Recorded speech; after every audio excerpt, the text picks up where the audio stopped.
Kadiyam family Congress లోకి పోవడంతో BRS కార్యకర్తల్లో ఊపొచ్చిందన్నారు మాజీ మంత్రి ఎర్రబెల్లి దయాకర్ రావు. కడియం కావ్యను ఓడించేందుకు ప్రజలు సిద్ధంగా ఉన్నారని అన్నారు. ఎర్రబెల్లి వ్యాఖ్యలకు కౌంటర్ ఇచ్చిన కడియం శ్రీహరి మనవరాలి వయసున్న అమ్మాయి చేతిలో ఓడినందుకు సిగ్గుపడాలన్నారు. కడియం శ్రీహరి గారు బిడ్డను పెడితే థర్డ్ పొజిషన్ ఉంటామని హరీష్ రావు గారికి చెప్పాను నేను.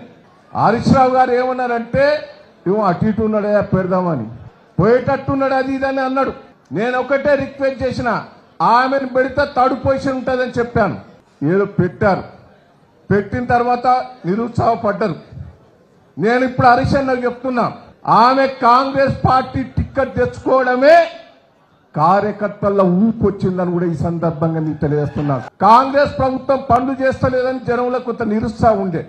ఈ రోజు ఆ అసంతృప్తితో పాటు కడియం శ్రీహరి గారి బిడ్డను ఓడగొట్టాలనే జిద్దు కార్యకర్తల్లో వచ్చిందని కూడా ఈ సందర్భంగా మీకు తెలియజేస్తున్నాం. అప్పుడు 12 మంది అడిగింది, ఇప్పుడు ఎక్కువ 25 మంది అడుగుతాను. మీకు కసి కొద్ది ఉన్నాం, ఓడగొడతాం, పైసలు ఖర్చు పెట్టుకోనని జిద్దుకొచ్చారు.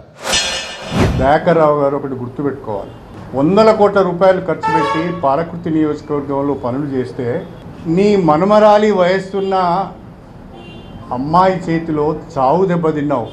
సిగ్గు అనిపిస్తలేదా? ఈ అహంకారం మాటలు, ఈ బల్పు మాటలే కదా ఇంత దూరం తీసుకొచ్చినాయి. ఇంకా తగ్గించుకోకపోతే ఎట్లా? ఎందుకు నేను ఓడిపోయానని సమీక్ష చేసుకోవాలి. వాళ్ళకి ఇంకో కోపం కూడా ఉంది నా మీద. నీ మేమందరం ఓడిపోయిన వాడు ఒక్కడు గెలిచిండు అనేది కూడా ఉంది. మీ అందరి చరిత్రలు బయట పెడితే జిల్లాలో తిరగలేదు.